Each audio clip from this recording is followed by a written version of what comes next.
O kahin ko episode 3 heno ke zong na cha kahi lungsit ta hin ko thusim anangai kita hoite thusim ahinji nunga nausi haukip gente le ha sapomin changin hin ko kahin mang jingtan niluma zolaya ka konji nithale in hlun le an ki hon thu kit ding tui ki khai thu ding thingthlang kho cheng te aki je in gancha ti chu bo cha a cha bong ui cha ho ka wa ji a hin hi chi ho zo se ve to ka tho jing chu jan cho lo na phat jong ka nei ji poi a je chu jan le bo cha an ka hon ji a hin bong pi le ui cha chu lowa ka poi jin ka gan cha te chu ke din in song mi a hi bem jin a hi hapta khat zawin ni khat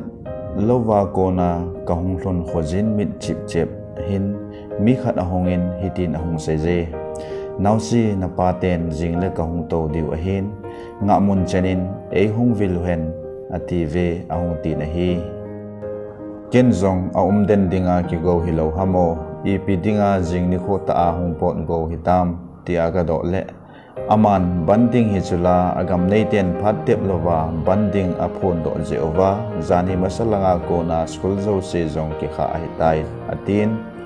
ken zong o banding je a chuba hung do go hinte chuti lo le ne mo holin hung pot po win te katin a hi jingni khu aga poiding su ka gel le ka eng setenin kapui god nia hung nom lo chu gapui kit po nge tin ki het mo sa ta in lo langa che din ka ki go tai kot ho ga kam tup chet le kanu so pinu chu ong thlai lu din nu neo now se nanu te pu ya na che tam ki ti a tu ge za na ki pat nai lo ong che loi loi tang a hung tin now se nu neo koi pui su pui to na sei ham a ki pui god pe na nom lo chu gavel pui angai ta hi e kalau na to a kho to hung hlung zong leo e ki thopi de lo diu a hin hung na win te now se nu neo uipi nu le pa thu ngai lo na no hung hlun ting na sei zo se ka sei do tho tho ding a hi now si ha ha ipi a se ka sei ong adi ka sei he chula mi avo leo ha na han o ipi hi chini khat lam pi po hung hlung lel sam diu ham hi banga hat ova ong thun lel leo hai ta taw ka tin ka eng pawin a hi le alung han dan chu kholai sung chun ahang to pe zengin hi sunni hluma ka ki gel gel le kalai nat na ding atam che che in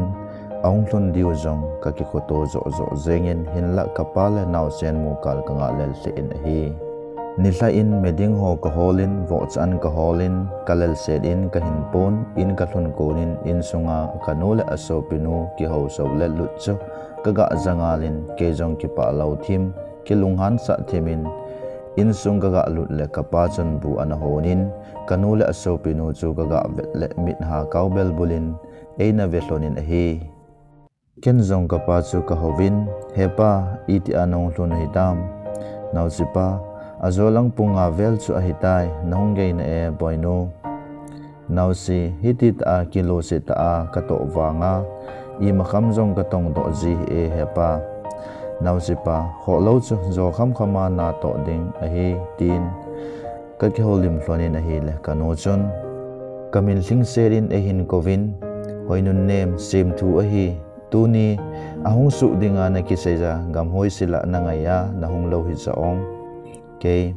heno ka hung lo wanga ke sanga nong hlun masat tau hila kanu thu a ki se le ngai dom dom tang hoilang gam thila khat na hi a hil lo cha ki ti chu nang hi na hi jing ka an nu neo na ho jong na zo sa le na vun kalip ding a hi ke ha ha ka vun na lip ma na ne gut ham heno ka hung nom phat phat hung na nge ka keng chu ka thu thu na ti chula tu ne ajong ka kenga hung hi de ngap lo tin yang set ta in ka don bodin a hi le ka pa in a hin po in ka pa boy na nu chu za dom ji tango mi tha chol din to atin ken jong ima ga sei be ta poi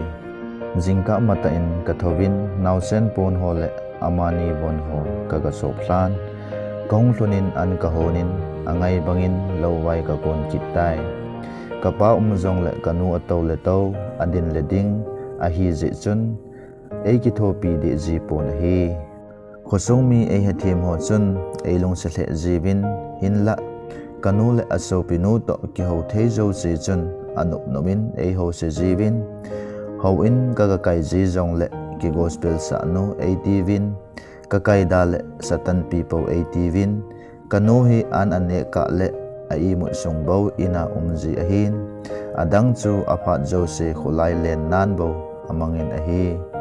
khulai alen na mun zo sin ei sei sin ei dem jin iti ham khana mi khat towin ei dem na chu aga nil kal thim jong le amuda kit ngal jengin ahi mi phabem in jong aning hal jibin kei komin na nu khu mi na to asuboi ji e mi na to ni hlum ke ji mi asai se ni hlum ji khu pho thip domin ei ti jibin ken jong ke ko man sei sangovin ama ko min jang penin sei jivo azole mi khat tovin ka sei jin ka sei pe kid in tin ke ni ka kina alo hlonding ahi kanu thu ka pa thu ke ko min sei ji ta hiwin ka ti jin ahi kanau sen no chu khat ve ka pom ding jong anom ji pon ke din jong naw pom nap ding phat aum ji poi ni la khat lawa ko na in ka hlon le kanu bo an omin ken jong heno kanaw la em kanu na i naw hiza na hol ham ke sen nu kanaw hizula ama tailo naw dang kinai ngap lo kanu na ja chalo chula ka chanu kanaw na hin ti ngam ham ke kiti de ta heno ke jong na cha ka hi kanu ka i sunga peng na hi a ka cha na hi ham nang la ke ikimat na i macha umpoi ke ka kapin heno ke jong na cha ka hi nang kanu na hi kanaw kon apom ham kanu zum hello heno jong nei ti hi in na lim to na hingnu nanu akiwin akhun ga kilai do in hiti ai ho phatsun ka thla sewalin ka kap in an jong nelovin ka nan kana i mutan a hi nikhat hi area sunga Youth Conference ding ahin kosong nunga golhlang zo se la lam ki hilding Youth Conference a zaw so ke ding ahin tivin kathanop dan cho ke jong ajing ni khu apat la ki hil na le lam ki hil na ho a zaw ding chun ka gi gotan ahi ni sa in ka pa komen ka sai tai ke hepa Youth Conference a ke jong ka che tai di he ka thanom wa le kapa kahe hi e nanu komin ki saizo ken la chen ti jong leng sum ka koi pon ke mit hlipumin hepa kanu koma ka sai sanga nang koma ka sai chu phazo hilo ham bete kaloi ho khu apa ten bazar awon ki cho a asol gam tai ke bon ding jong ka sai poi Youth Conference abo ka zaw no me kapa na che nom le na thu a hi che in ke ka kipa vale hepa katin ka kichom levin ahi nitlain kaloi hon kor uniform chu youth club in acho ding ahin personnel asum tampi lut ding ahi poi eima ki man cha na ding inei le che ding ahi zenge ativin ka kipa le zengin ahi ahin la kinep na bang talovin kanu in kapato ka kinop to na thu aza phat in alung hangin hoinun nem hoi macha wa do thei hi ve da chun na che po le na kyang ka tan ding ahi na phat lo to na lim to nang hoi za wa do ki go na him laki la jong na che ki ta lo de cho zumo hen honin lang nangal to wa in lang hungai tang na zon pi pasal hola nang tabang bep atin awal wala ei ho phat chun kalung ahong hangin iti a koi to ka zon kha ham koi to ka zon kha em nei za da jong le aphabe min thu ki seita chaga ka hi mana he pap nei lawa nei gel ham tin thlaset en ka kap in kalup na chunga chun hai thei lovin ka kap jeng ta na he kanu anadam hile o kati teng kalaina da ki be che zin a hlem ding be naw sen ka bang zin a he o ka hin kho again thei ding monga leise na hung peng ka hi ham api na ana peng lo hileng kanom jiwa le tin sun le zanin lon li to ka kibop jing ta na he kaloi ho ache niu chun kapot do ngam tapon kalup na bang window neucha ka hongin ngu thimin kapumin kaven ama hot wang smart thedin akisemovin anu apatevin khopam ge agathaun kaloi ka gol ho umchan kavetle o chatnan kadimin o kain ko anavale hiti ding be ma chung pathin laitan kahi hitam tin nitin kahin khochu silon nan bo kamang ta na hi nikhat kalung gel puma kanato pet sun ni sanoizin kalung ong vaitan kalu chu akipei zengin khojong kamuthei tapon hoiza kahi jong kahe tapoi nisanoya na changphung khat chu kabelin alim noija chun kalu chu kakisimin na changphunga chun kakingai jin suni hlumin na tong thei lovin ka umta na hi nitlain ima chapo talovin ka bengkeu se ka kipuin in lam ka hinzon ta na hi na chang salin in ka thlongin kana to na vonjong khial lovin kalup na achun ka kijam den zengin a hi kapain ipinati ham atin kadon but tapoi hichun kalu a khoijin ipilo ap hamjong ka hepon kanepo povin kapain kanu ko machun boinu hu ipiti ham adam lo hinte alel to se ati le kanu thasepi hizale kinat sa hi kitna ta alop lop to khubang milop ko nazong la ito kilo mo di ham alop in athawa ding hiza tin gam tin a hin sei chu kazaham hamin hinla kadon but ngap tapoi hiti a kadam mozo neni a hitan jingka khat chu nausen chu matain akhangin kanu chu aimut thailo phat in athodo in mejong ti lo naw akipo in mi mumu ding chun tuibel akichoijin naw pumin tui agadomin amu zo se ko ma chun ui pi jing tholo jingka ni hla vo wa ka wa nan ka cholbe se a hiti sot lew e tha do pai diu a hitai mi mudin apha pha bangin a omin insunga achalo na zo se e gon tin aga sei pi in aso pinun alup na akon chun asambu chingin kai tha tho taw hitabang no mei chawai tin kholai mi het ding chun ki tho thei ta in e sei se ji thlonin hi chuti a ahin til sit be ki ji ovin aki han sa che in ahung hlonin kalum na konin kasambu chingin ehung kai thata be in keila katha him a umpon ipp chu e lo ham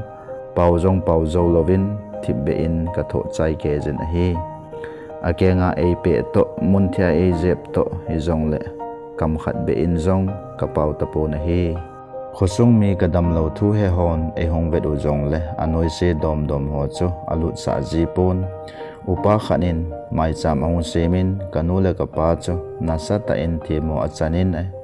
hospital a poison tin sum sang khat apen a hele kanu chon them chan na dingin sum aga hol velin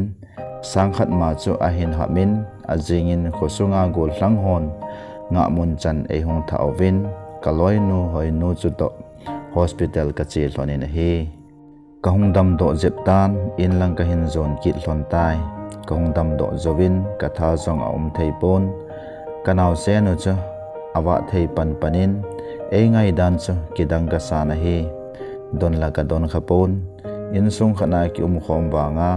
kanun ka to kha ding zong aphal ji lo zein kadeja kalung sit le wangin kadon be ji pon hi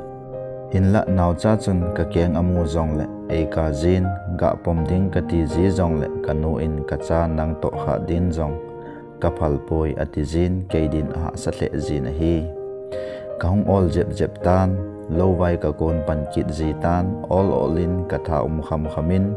na ka tong ji na hi ni thla khat lawa ko na kahung le naw sen ka gin ka gal za in sung ka lut le kanaw so anaha ka hle in kenzong kabengpo kangaloi jin kanaw chu ka hlem bi tan heno hoizan ham kanaw akap kame katile akisil pe dan anahin ahung pot do in pehin ho singal jingin nausen ka chu ken ka bo danin ahin sejin hui pi chawai nausen chom khat ka da thla ka azong ipinana lo kit ham katha do ding na him mi that ngam lawa nei gel ham nei ki su lung hang le kawaw tan ding 18 naw sen so asal ha tho gut le naw sen in ka sangkhol atu cha den in ka thawangin e ka in ka hi abot tan lo tan a hi ada sa sa noi to su to wangin naw sen chun keibo e sangin ka ve zo mong mong pon ken zong naw sen komin boy noi che wa set in lang azo teng kapu di cho tin mi hlipumin ka sejen a hi le kanu chun na za chalo hin tham kit tang na khut ka tan ding a hi ke heno ipilom lom ka su khel uma hi banga nei mu da jeng hetam ka su khel zong le nei ngai damo heno ke zong na cha ka hi kanu nang ka cha na hi poi ka komin hi in na lim zong kaminin athol poi tin naw akipuin apo do ta na hi kanu in eilung set hi zong le kapa ben eilung set ding ham katile kapa zong kanu lang akai zep zin kezo themo tin chang e hin chan jin ka gel zile hinding zong kanom zipon kalung gelin o ka hin ko hitia hin sangin khulsin kanom zatai chung pathen kain ko lamang jeng tan ka chunnu to kimuto ka nga lel tai tin sun le zanin lon hlin kalong jin chung to nisa ahung so apat mol pang alep ge hlilon nan kamang chai jitan zan sot samang jeng zong nomin kazal thei ji poi o kahin kho katho chimwal tai episode 4 keding chu ken kilhen nange haptakit le angai din anaki go hite nangai chai ji in ka ki pa e lunglut a ngai la zo se pathenin phat thei na bo che o hen aban haptakit le anangai khom kit taute